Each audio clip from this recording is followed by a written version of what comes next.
podemos comenzar, ¿verdad, profesores? Adelante. Correcto, sí. Bueno, profesor Vladimir, lo dejamos en el derecho de palabra.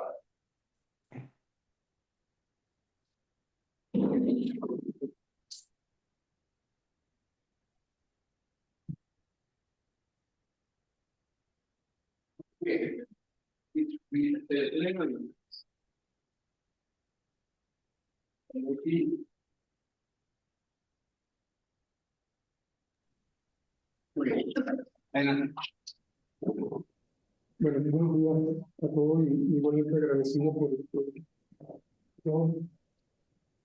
en esta reunión. La investigación, por supuesto, Disculpas, pero apenas lo puedo oír. No sé, Humberto, si tú lo escuchas bien. Yo no oigo tampoco. vamos a colocar un micrófono. Estaba con un problema. Sí. No escucho. Pero antes sí te escuchaban.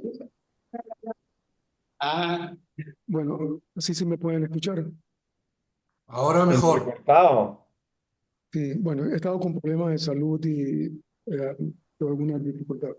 Bueno, digamos, la investigación, como es obvio, se titula El desarrollo económico de Sudamérica en tiempos de globalización.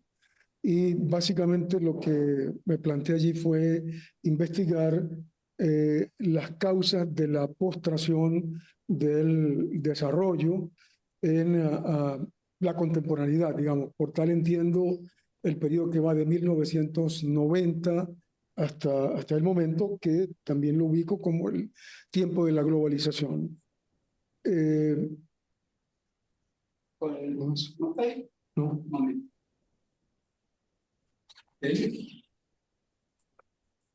Ya, entonces, la investigación tenía tres objetivos principales. Lo primero era estudiar la dinámica contemporánea del desarrollo, sus características. En principio, ubico preciso un momento de reprimarización que se inicia en el primer lustro de la década de 1990 y un evento de un importante desarrollo económico, crecimiento económico que acontece entre el año 2003-2013, el oncenio 2013-2013. Luego, un segundo objetivo era establecer las causas por las cuales la globalización condujo al abandono de las propuestas de política pública vinculadas con el desarrollo, que había sido la norma en la región desde la década de 1950, y finalmente a tratar de identificar una estrategia posible a seguir para recuperar la idea del desarrollo como política económica. En el primer caso, y dada la temporalidad del estudio, 1990-2019, este primer momento coincide con lo que Bertola y Ocampo, por ejemplo, llaman la reorientación hacia el mercado, que es una época en la cual la economía mundial experimenta una importante reorganización en medio de un proceso de intenso cambio técnico impulsado por las tecnologías de la información, la microelectrónica. Se gesta, se adelanta, se impulsa una apertura generalizada de las economías nacionales, bien por presiones multilaterales, y además es un momento en el cual la economía mundial asiste a la consolidación de China como la fábrica, la factoría del mundo, acompañada un poco más tarde por India. Y esos son elementos que de alguna manera influyen en las características que se da, que adquiere la relación interestatal en la economía mundial.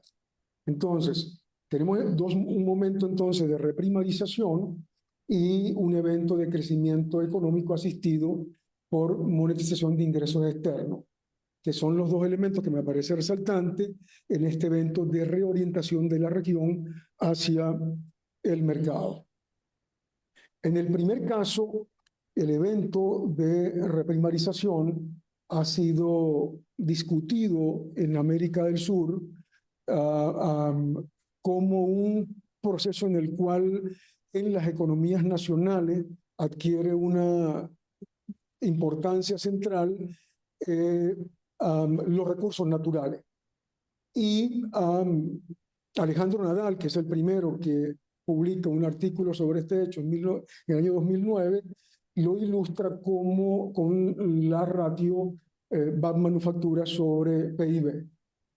En ese sentido, la idea de Nadal de la reprimarización supone una ratio con pendiente negativa, una ratio en la cual la manufactura en el valor agregado total tiende a disminuir.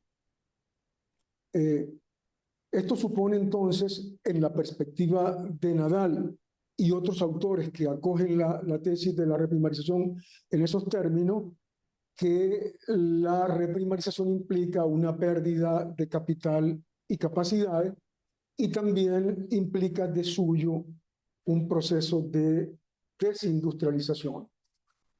De hecho, hay un académico argentino, Eduardo Slipak, que él dice que la reprimarización, por tanto, implica un desandar en el camino posible, ¿no? Asumiendo que era un camino ineluctable la ruta de la industrialización. Yo creo que el concepto, la idea de reprimarización, entendida como esta pérdida de la importancia de la manufactura en el valor agregado, confronta dos problemas de entrada. Uno es el que tiene que ver con la externalización de los servicios, que a su vez acompaña desde finales de los 80 toda la reestructuración de la economía mundial, y el otro es el del tema de la relocalización industrial.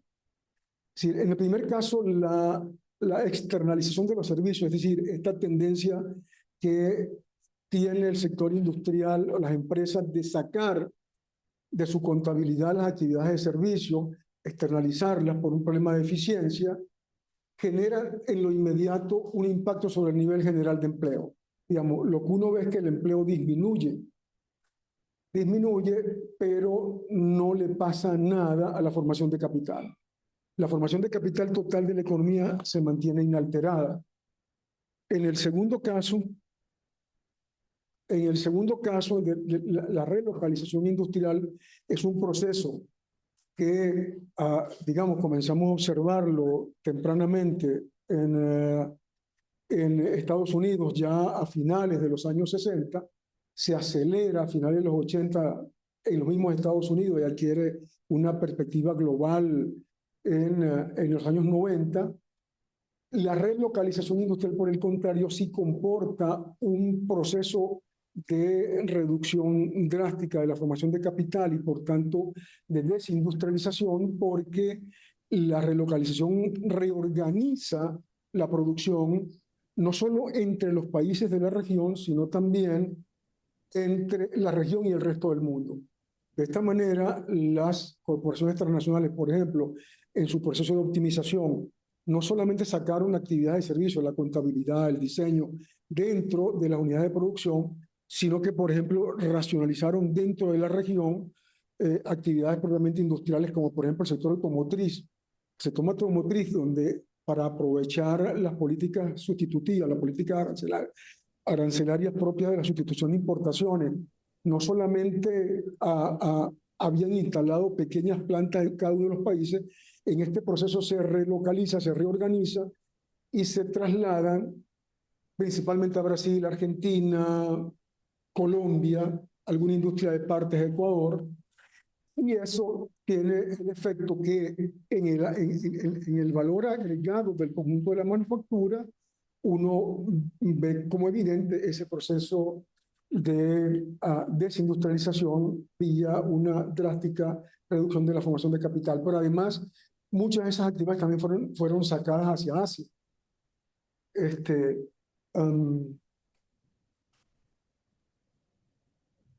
No sé por qué no se mueve esto. Disculpen un segundo, no puedo avanzar realmente. Se movió cuando se... Sí, por la población. Hay que apagar esa alarma. Ah, no, disculpe un segundo, tenemos un problema con... Con impulsores fuera del campo. Y dale para abajo. No, ni para abajo ni para arriba.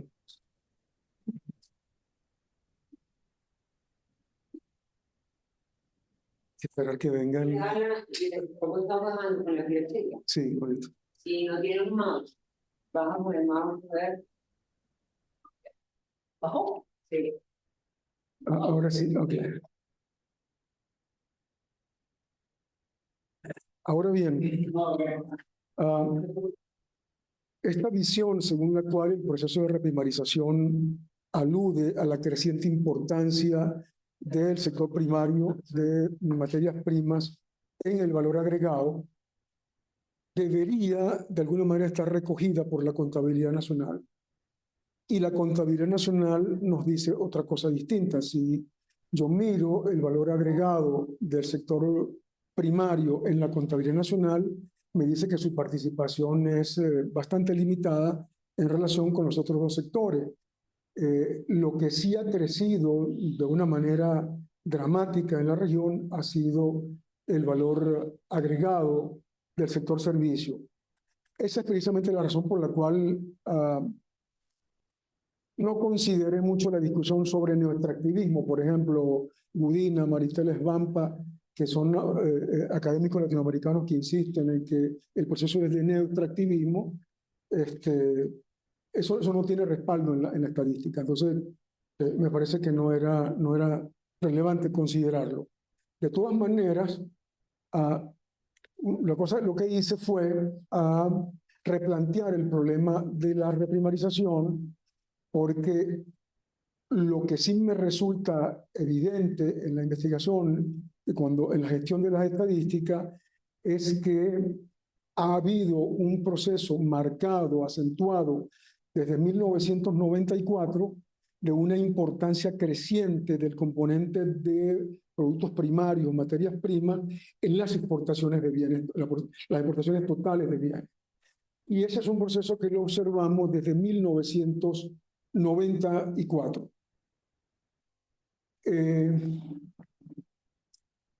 Y eso es una manera, por supuesto, absolutamente distinta de plantear el problema de la reprimarización, porque incluso tiene implicaciones de política futuro que son diferentes. En este caso, digamos, la primera diferencia que yo podría mencionar es que en el caso de la ratio manufactura sobre valor total, lo que uno observa es un trasvase de recursos del sector de la producción primaria, dado, por ejemplo, su mayor rentabilidad, menores costos relativos, y eso es lo que lleva a alguna gente a decir que esa es una imposición del mercado. Es decir, la trayectoria de los precios internacionales de las materias primas de suyo fuerza en la región que los recursos se trasvasen hacia el sector primario. En el segundo caso, lo primero que uno observa en la ratio esta es la pérdida de competitividad de la producción transable manufacturera. Es decir, en la clasificación de CEPAL, los bienes son primarios y manufactura. Si crece uno es porque el otro se está reduciendo.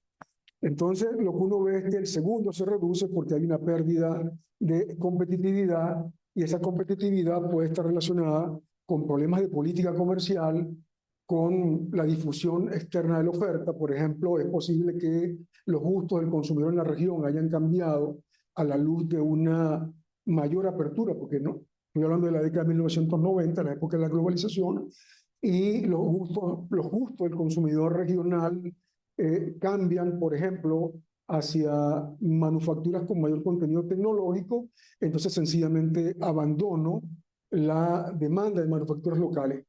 Cuando uno descompone con datos de Aladi, por ejemplo, uno descompone por capítulo de arancel de aduana las exportaciones regionales uno observa que había un componente importante de exportaciones intrazona que eran manufactura. Esas exportaciones hoy día están siendo desplazadas por las importaciones que se realizan desde China y se reportan a la región. Entonces, ese tipo de cambio pudo haber afectado, puede estar detrás de el perfil de esta curva. Lo otro es la caída de la tasa de beneficios esperada y la apreciación del tipo de cambio real, que son dos elementos que van asociados. Si el tipo de cambio real se aprecia, las empresas invierten menos en la producción de manufactura porque su costo se eleva en el mercado externo y el beneficio esperado disminuye. Entonces, todos esos elementos podrían estar detrás de esta curva y son elementos que no se visualizan de inmediato detrás de una visión de la reprimarización a partir de la ratio manufactura sobre valor agregado o manufactura sobre PIB.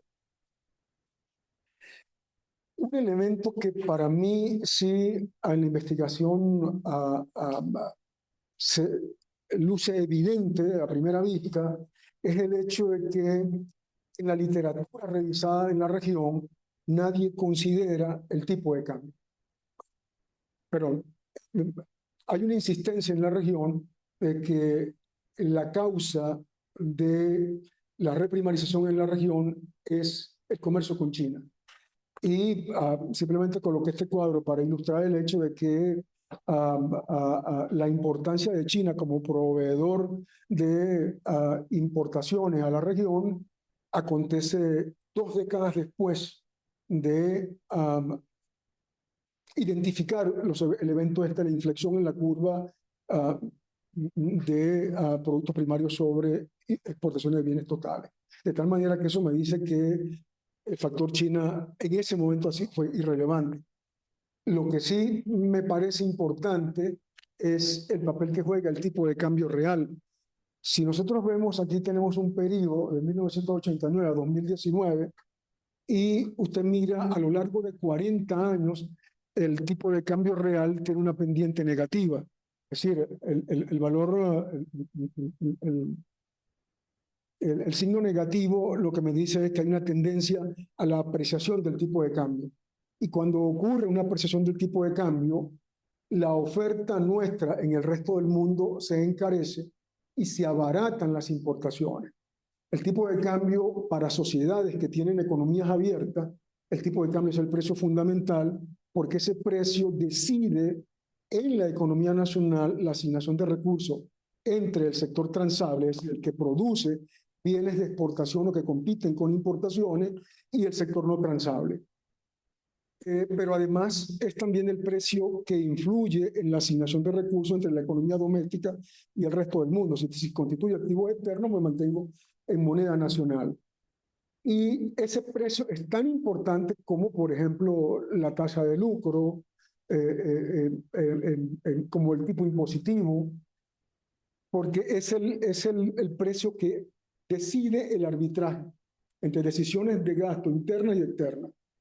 Y ese tema está conspicuamente ausente en la literatura revisada en la región para evaluar el problema de la reprimarización. Entonces, apelando, por ejemplo, a la teoría económica del capitalismo rentístico y a un libro fascinante de Bresser Pereira, Oreiro y Marconi, de 2016, Economía desenvolvimentista, Macroeconomía desenvolvimentista, consideramos el tema de la renta de los recursos naturales. La renta, uso la palabra renta en su acepción clásica, como remuneración de un factor no producido. Es decir, es un tipo de ingreso que no tiene contrapartida en el esfuerzo productivo interno. En este sentido, entonces, como estamos hablando de exportaciones de recursos naturales en toda la investigación, lo que estamos diciendo es que la renta la capta el propietario del recurso a través del comercio en el resto del mundo y la ingresa a la economía nacional. Y cuando ese ingreso, que no tiene contrapartida en el esfuerzo productivo interno, es decir, no se corresponde con las remuneraciones factoriales que están allí, S más B más R, tiene el efecto de abaratar el costo de las divisas en el mercado cambiario. Y genera entonces un primer efecto, que es la apreciación de la tasa de cambio. Y la apreciación de la tasa de cambio entonces conduce a problemas de asignación de recursos, como los que comenté hace un minuto. Es decir, encarece nuestras exportaciones, nadie te va a comprar porque tus exportaciones son más caras que las de los demás, pero abarata las importaciones, entonces todo el mundo compra importables. Por ejemplo, yo trabajé muchos años en balanza de pago, y en balanza de pago uno sabía que el tipo de cambio del bolívar respecto al dólar estaba apreciado, porque lo primero que uno veía en la balanza de pago trimestral era que la partida viajeros se hacía negativa. Es decir, los venezolanos comenzaban a viajar al resto del mundo. Es un primer elemento indicador, pero eso también pasa con las importaciones de bienes y reales, ¿no? Otro elemento que genera la apreciación del tipo de cambio real es que relaja la relación entre productividad y salarios reales.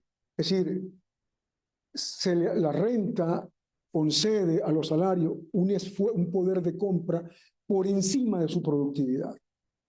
Y un tercer efecto tiene que ver con lo que Baptista llamaba la alteración del equilibrio en el circuito económico. Y es el hecho que la capacidad para producir difiere de la capacidad de absorción del mercado interno. Y esa situación genera en nuestras sociedades una tendencia a la sobreinversión. Y esa sobreinversión, en el momento en que la renta se achica, la renta es una función del precio. Si el precio de nuestras exportaciones sube, sube la renta. Si baja, baja la renta. Y cuando la renta baja porque bajó el precio de exportación, entonces usted tiene una crisis en balanza de pago sobre reacción del tipo de cambio. Es decir, se devalúa el tipo de cambio porque no hay reserva para sostenerlo, y entonces toda la economía ingresa en un proceso de recesión, un proceso recesivo. Y de alguna manera ese evento ya ha sido internalizado por el empresariado regional, y es lo que hace que el sector manufacturero responda muy poco en perspectiva. Porque todo el mundo está asumiendo que en cualquier momento va a haber un sobreajuste de la tasa de cambio y yo me quedo con un acervo de capital allí produciendo a la mitad de su capacidad. Eso es lo que tengo que decir en relación con el tema de la reprimarización, que marca la dinámica económica de la región desde los 90 hasta nuestros días, coincidiendo con este proceso de reorientación hacia el mercado. Me resta añadir solamente el hecho de que todo esto acontece en el marco de esta reorientación de las economías hacia el mercado, con algunas características singulares para todos los países, cuáles son las de el abandono del activismo estatal. El Estado deja de planear, por ejemplo, la senda de crecimiento esperada para el producto, abandona los objetivos de empleo, abandona objetivos, por ejemplo, de expansión del sector productor de transable.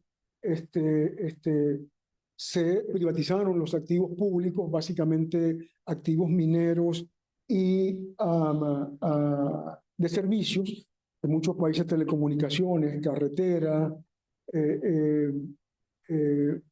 Se reformaron las leyes de inversión extranjera y se suprimieron sectores reservados al capital nacional. Se le dio acceso al crédito interno, de tal manera que en algunos países se pudo observar eventos de crowding out, eventos de efecto de desplazamiento de la inversión nacional por la demanda de crédito de las empresas internacionales. Y un hecho importantísimo, que me parece, es la reconformación de nuevas élites económicas que no estaban vinculadas, que no tenían, para quienes no tenía ninguna relevancia el sostén de la actividad industrial. Y lo que uno ve entonces es una expansión de la actividad primaria, de las actividades de importación y del negocio financiero. Uno puede pensar que la política económica es algo más que un grupo de preceptos para guiar la acción pública, pero la política económica también nos permite mirar cuáles son las relaciones de poder que hay en el seno de una sociedad y su economía. Y cuando uno mira estas sociedades, lo que uno mira es que precisamente la preponderancia de las políticas económicas está siempre relacionada con estos grupos, digamos, con estos demos, con estos grupos organizados con poder de negociación, como son los que están vinculados a estos negocios primarios, las importaciones, las antifinanzas. Y el otro rasgo, que ya lo vieron en el cuadro anterior, es la valorización secular de la tasa de cambio. De hecho, por ejemplo, a Bresser Pereira, Aurelio Marconi, independientemente de que ellos conciban estos problemas que le insufla la renta a las economías de la región como un problema de enfermedad holandesa, ellos asumen que la apreciación del tipo de cambio real adquiere un carácter crónico. Hago la observación porque en la literatura original, Cobden, por ejemplo, de enfermedad holandesa, el tipo de cambio solo se aprecia en el episodio temporal que dura el auge de precio del producto básico de la materia prima.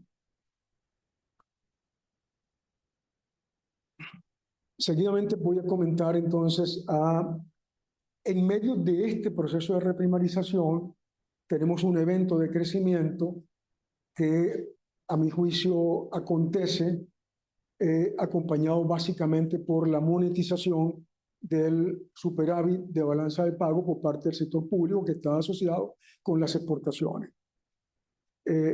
Si miran este cuadro, entre 1990 y 2002, la economía suramericana experimentaba una situación de relativo estancamiento, un poco por encima del que experimentamos en la llamada década perdida o el octenio perdido entre 1982 y 1989, que fue 0,22.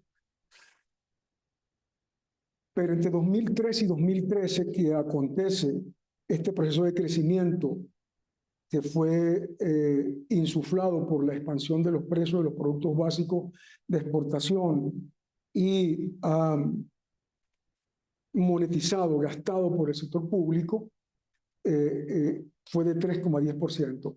Es importante, no lo menciono aquí, pero el periodo subsiguiente a este evento de crecimiento, que es el periodo 2014-2019, la economía regional suramericana se contrajo 0,67%.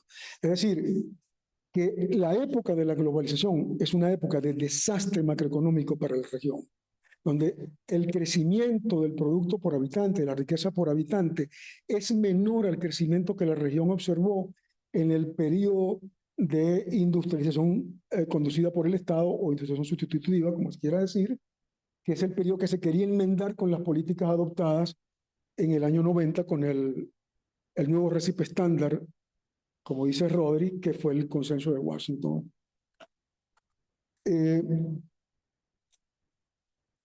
Aquí ustedes pueden observar la trayectoria de precio de los productos básicos.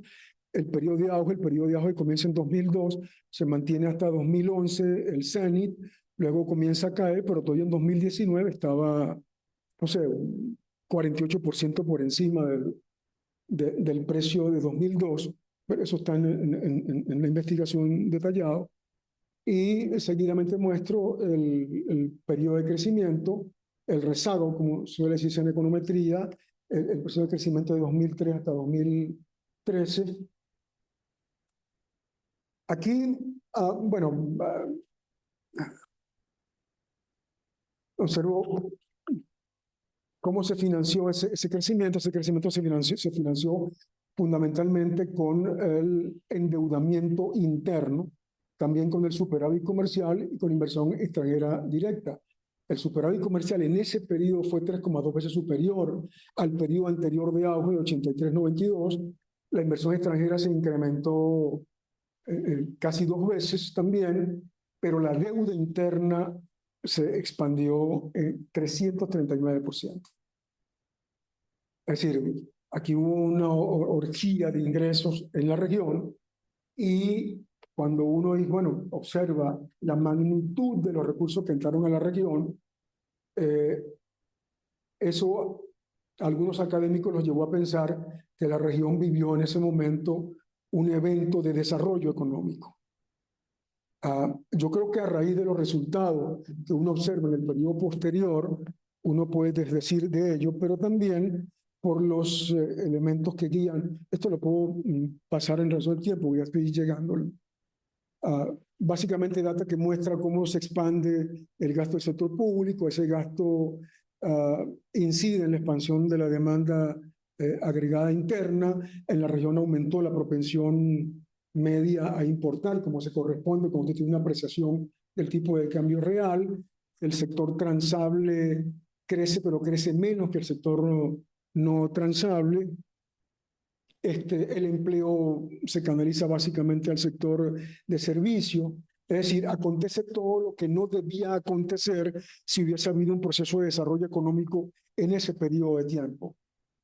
De alguna manera uno suele identificar el desarrollo económico con la expansión y diversificación de las capacidades productivas. Crece la productividad, crece la competitividad, con él aumenta el tamaño del mercado, se mejora la distribución del ingreso. Y esos elementos, si bien acontecieron inicialmente, por ejemplo, cuando uno mira la data de la manufactura, uno observa, por ejemplo, que entre 2003 y 2008, efectivamente, la manufactura responde a los impulsos de demanda interna, pero inmediatamente después la apreciación del tipo de cambio acotó ese crecimiento, porque era más barato importar que comprar internamente.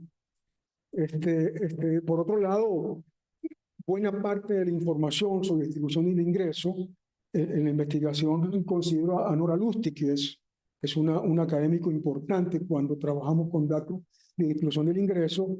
Para Nora Lustig el panorama está incierto. Hay países que han conservado la mejora en la distribución del ingreso, pero hay países en los cuales la trayectoria regresiva es absolutamente evidente.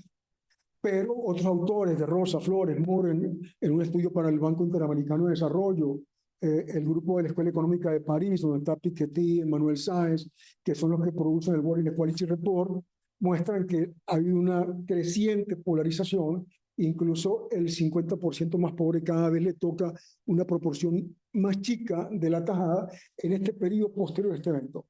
De manera que en la región no se hizo un esfuerzo productivo importante para en la dirección del desarrollo, digamos, que consolidara la diversificación, las ganancias de productividad.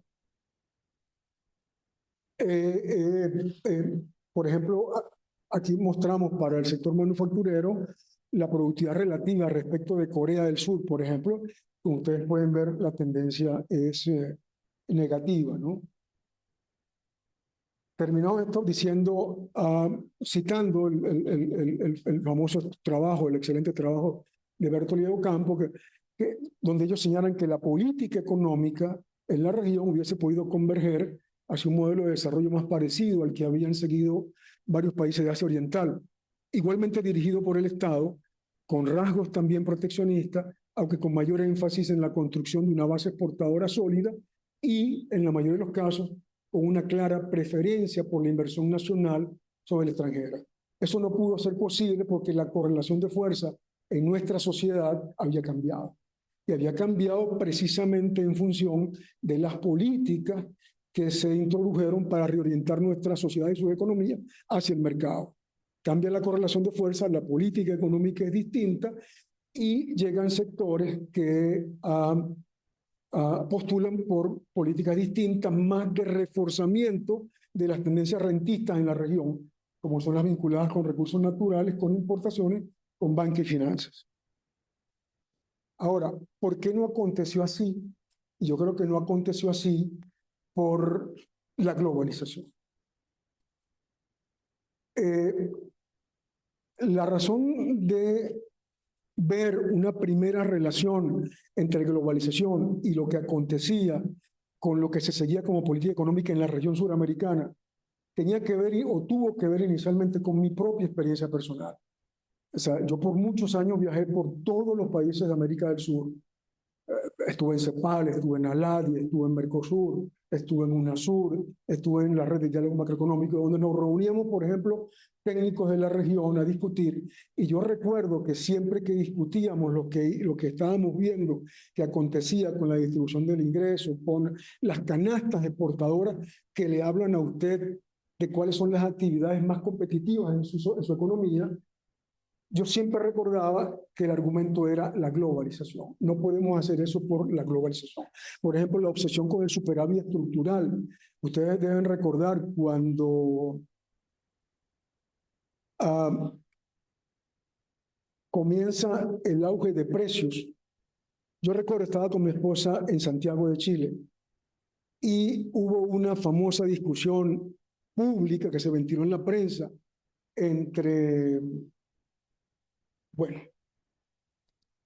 ¿cómo se llama el economista chileno que está hoy día, dirige la London School of Economic and Political Science? Andrés Velasco.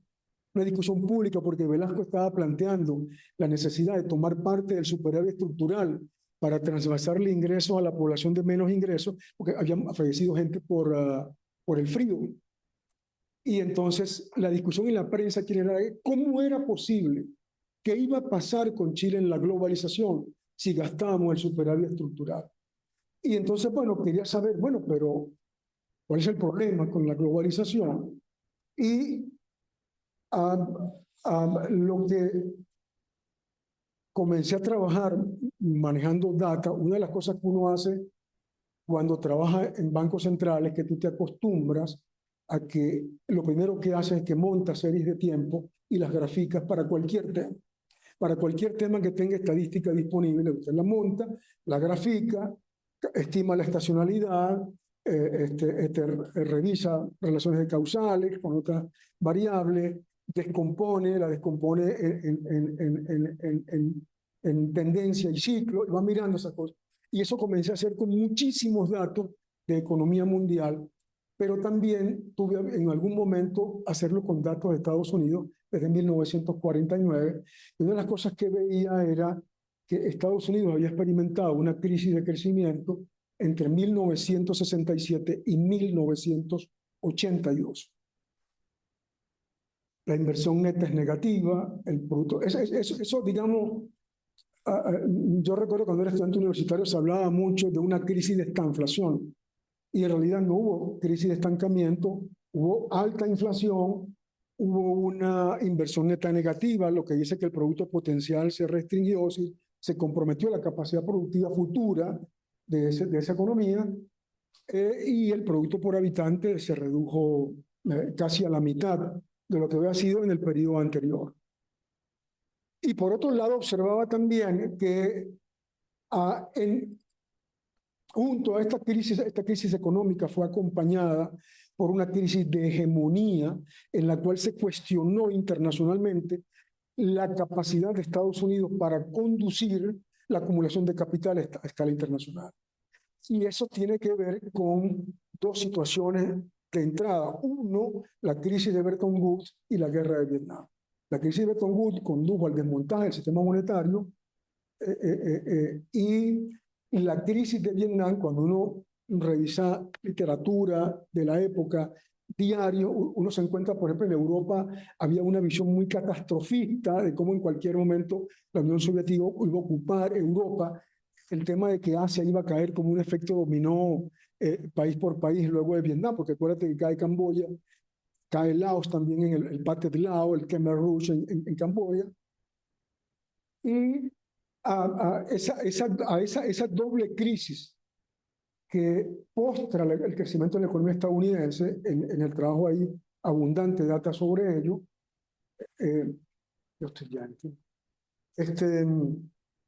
se enfrenta con un conjunto de medidas de política, y esas medidas de política las identifico como la reforma tributaria que inicia Ronald Reagan con la ERTA 82, la ERTA 84, la ERTA 86, que es la Economic Reform Tariff, en la cual se baja sustancialmente los tipos impositivos. Al decir de Krugman, por ejemplo, en un libro maravilloso que se llama The Conscience of a Liberal, Krugman dice en la introducción, más ha hecho el Estado que el mercado por la equidad.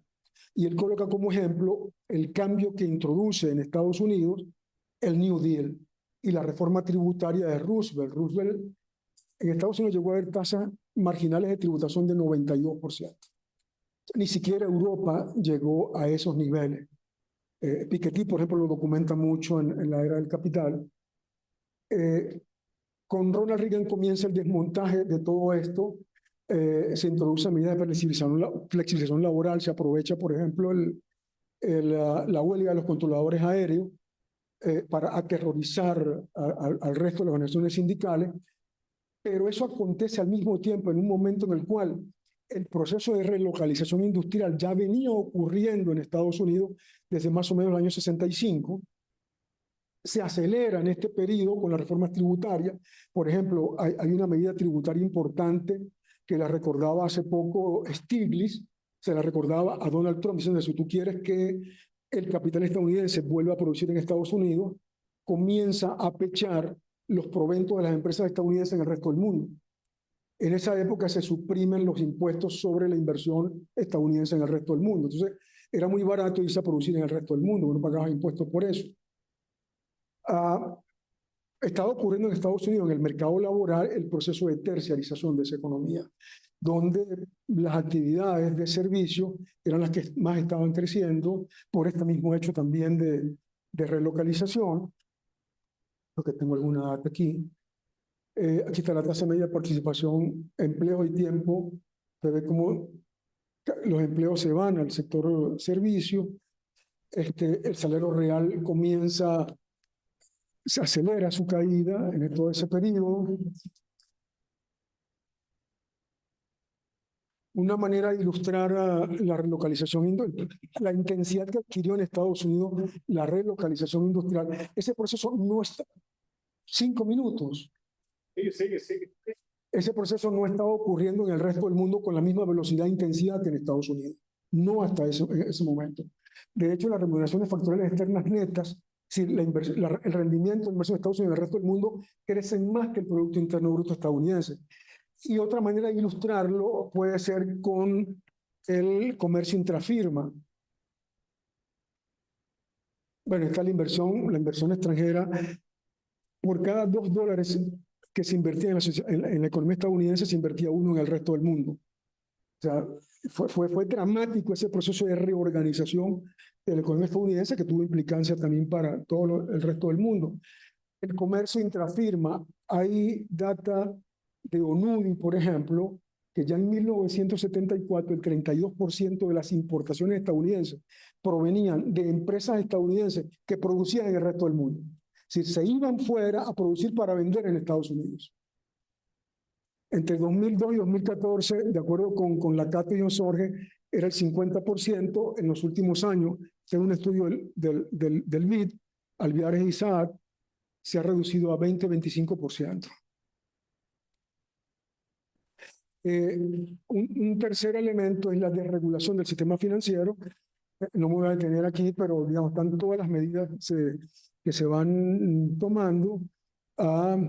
Y en última instancia, en último lugar, menciono, no es que sea menos importante, porque este es el vehículo a través del cual se transmite lo aprendido en la economía estadounidense, con las medidas tomadas, se transmite al resto del mundo a través de las instituciones de Washington, básicamente el Banco Mundial y el Fondo Monetario Internacional. El cambio se actúa en primera instancia sobre Latinoamérica. La crisis de la deuda proveyó el pretexto. Fíjense ustedes que entre el plan Baker y el plan Brady hay 5 o 6 años. El plan Baker fue rechazado porque el plan Baker comportaba la renovación de los flujos de capital a la región, vincular el crecimiento, el pago de la deuda con el crecimiento económico. Se rechaza el plan, 5 años más tarde se impone un plan absolutamente recesivo que incorporaba incluso la apertura de la región a flujos de capitales, que era el único punto que, bueno, soy el autor del consenso de Washington, ¿cómo se llamaba? No importa. Yo recuerdo que estuve en una reunión con él en CEPAL y él nos decía, es que yo nunca planteé abrir la región a flujos de capitales porque el ahorro de ustedes es muy chico. Si se abre la región a flujos de capitales, ese ahorro se va a ir al resto del mundo. Pero bueno, eso era un principio que estaba contenido en la idea, en el plan Brady. Como en la investigación asumo que ese proceso de reestructuración de la economía estadounidense se da en principio para mejorar la posición de la plutocracia estadounidense en el ingreso nacional, le coloqué este gráfico del periodo antes de las reformas de Reagan y el periodo posterior. De hecho, en la base de datos de Piketty está ya hoy día el primer decil, es decir, la plutocracia, el 10% más rico de los estadounidenses, controla hoy el 50% del ingreso nacional. Es decir, volvió a Estados Unidos, después de toda esta reforma, a lo que era en 1928, antes de la recesión, de la gran recesión. Entonces, digo, la eficacia simbólica, pensando en los funcionarios regionales, la eficacia simbólica de la globalización atendió a su engarce con la filogenia de la humanidad. Si se vendió la globalización como una tendencia ineluctable de la inclinación de la sociedad humana por el intercambio. Es decir, si usted se va al Cromañón, ya en él, cuando intercambiaba huesos, ya ahí se visualizaba el evento futuro, la prognosis de que íbamos a llegar a un mundo global. Y creo que ahí estuvo la habilidad y la región compró eso.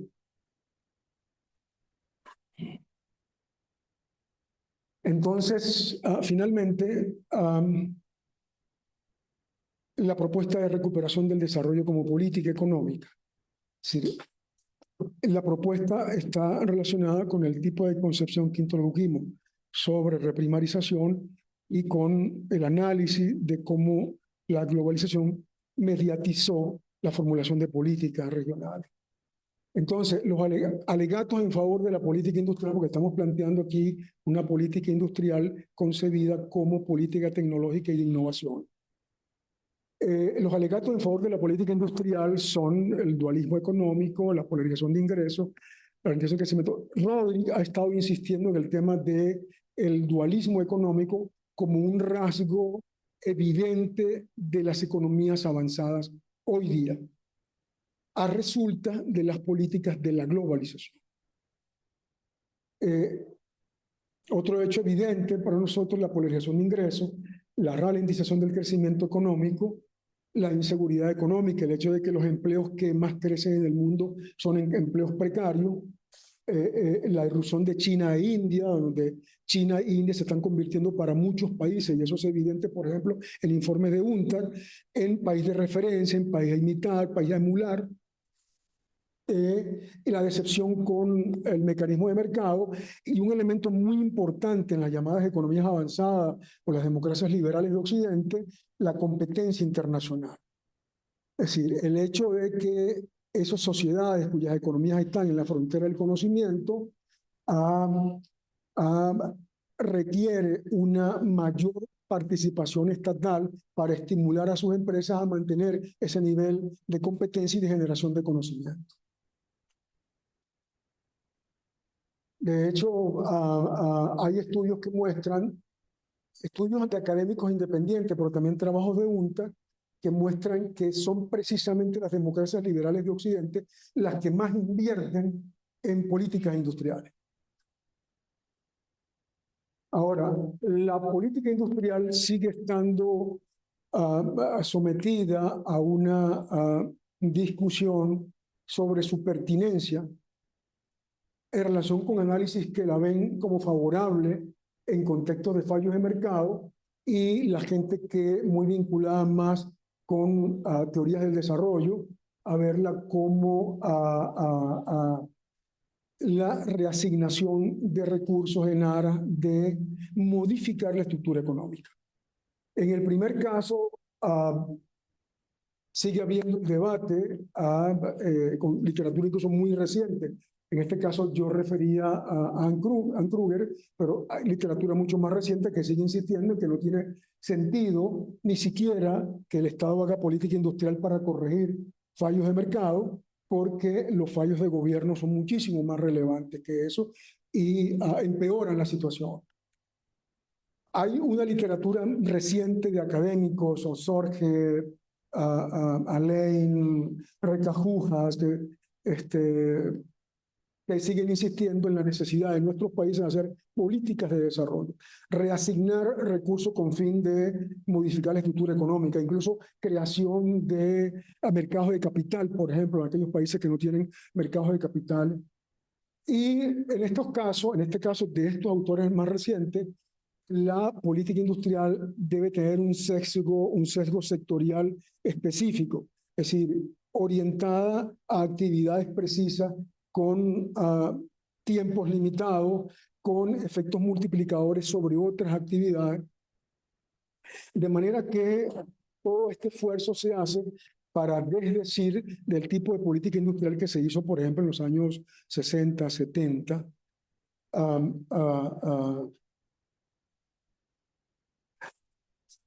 Entonces, en este proceso de recuperación del desarrollo como política económica, lo que ahora formulamos, la política industrial como política tecnológica e innovación, son las 5 aristas de la propuesta: la producción de bienes sofisticados, el sesgo por las exportaciones y la regionalización, el seguimiento de los compromisos entre Estado y empresas, que fue muy importante, por ejemplo, en Asia, porque de cómo buena parte de este debate está influenciado por la experiencia exitosa de Corea, Taiwán y China, finalmente, y la idea de la neutralización de la renta de los recursos naturales, por todo lo que hemos discutido anteriormente sobre el papel que juega la renta en una mala asignación de recursos en la región. Entonces, la política industrial como política tecnológica, partimos del hecho de que en la región la industrialización suramericana fue mediatizada en primera instancia por el papel relevante que jugaron las transnacionales allí. Es decir, los estados nacionales abrieron nuestras economías a la empresa transnacional para que éstas nos ayudaran a compensar las insuficiencias de conocimiento en relación con el estado del arte, a suplir las limitaciones de inversión y de alguna manera las empresas transnacionales acogieron con beneplácito por la ventaja que le daba la política arancelaria. Es decir, las empresas que competen en el resto del mundo, en la región, en cada país, estaban salvaguardadas esa competencia por la protección arancelaria.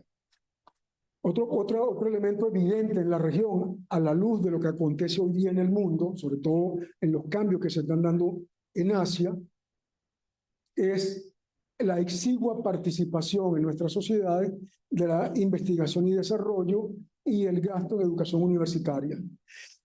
La semana pasada, el gasto en investigación y desarrollo en la región está alrededor del 0,5% del PIB.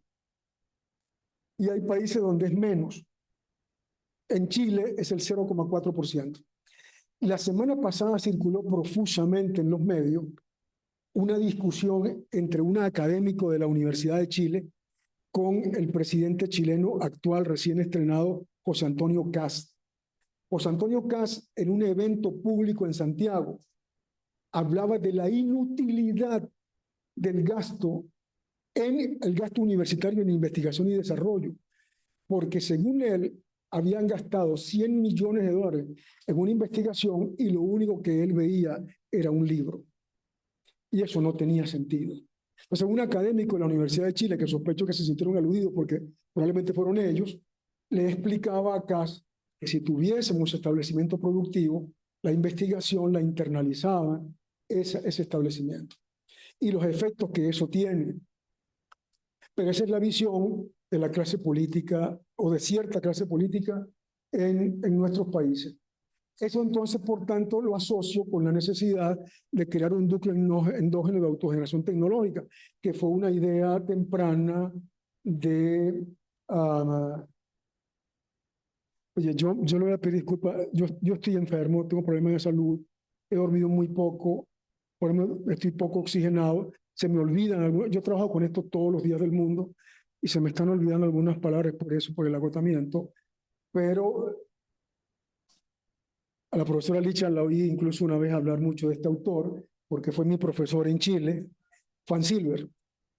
Fernando Fan Silver muere en el 90, yo había sido alumno de él ese año, y él hablaba de los problemas del núcleo endógeno de obsolescencia tecnológica, que tenía distintos efectos. Tenía efectos sobre la generación del ingreso, también tenía efectos sobre las externalidades de conocimiento para generación de nuevos productos, este tipo de cosas.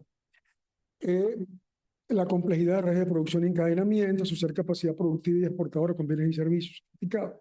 La sofisticación exportadora, voy a explicar eso seguidamente para terminar porque me parece que es lo relevante aquí. La idea de la sofisticación exportadora es una idea que surge de una investigación temprana en 2006 de Hausman, Wan y Roderick.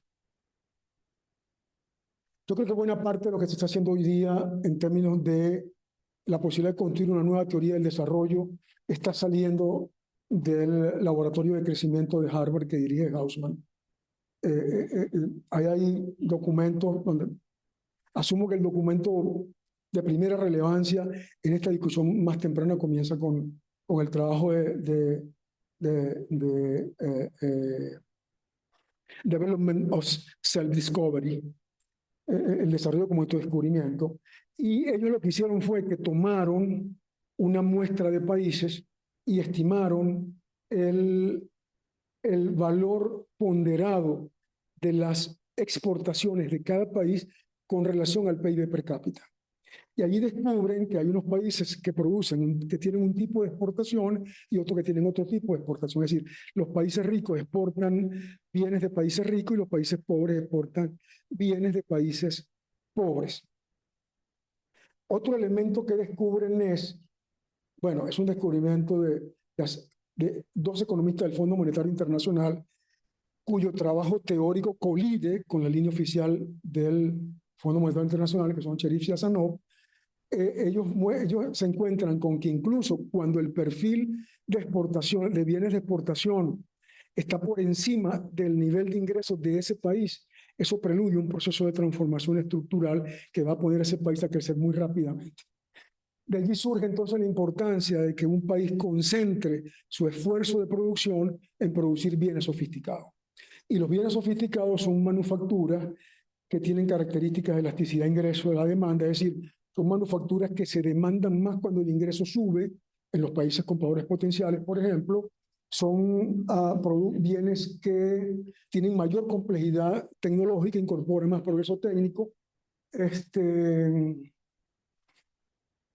Y bueno, cuando un país sesga su producción, China es el ejemplo ideal y también lo que está pasando más recientemente en Vietnam en los últimos años, cuando un país sesga su producción hacia este tipo de bienes, esos bienes pueden ser en algunos casos, o los insumos que se generan internamente para alimentar esa producción y bienes finales, son insumos intermedios a su vez de otras actividades productivas.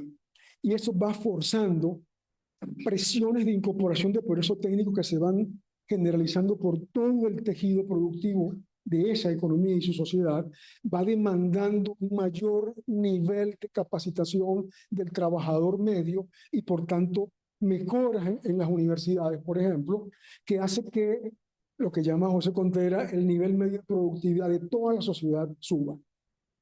Entonces, al decir de Jung, uno vería que hay un aumento de la producción total y detrás de ese aumento de la producción total, como hay una mayor incorporación de factores, recursos, capacidades, la productividad total sube en toda la sociedad.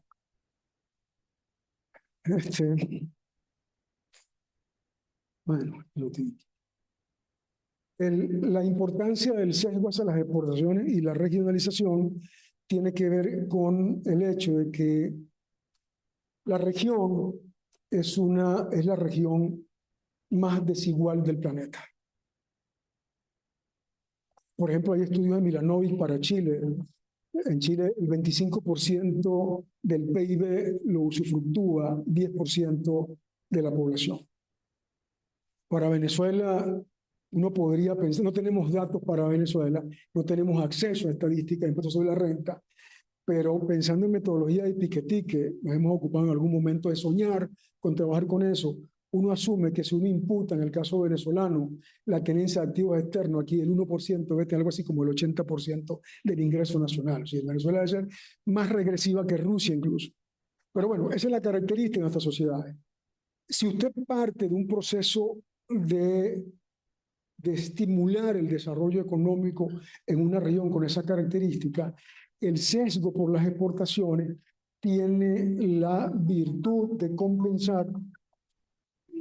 No sé qué. Pues estaba apagado.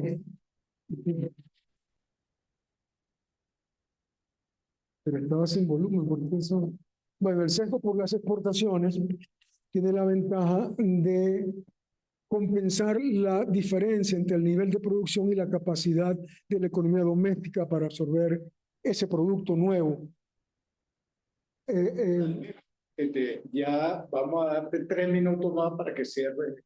Ya, bueno, entonces estaba hablando el tema de la regulación, me importaba hablar el tema de la regulación porque eso supone una concepción diferente de la integración regional, de una integración como la llamó Baquino mercadista, a una integración que opere más bien por el lado de la complementación de las capacidades productivas, es decir, libre movilidad de factores y productos. Eso está bien desarrollado en el trabajo. Vamos a ver los detallitos.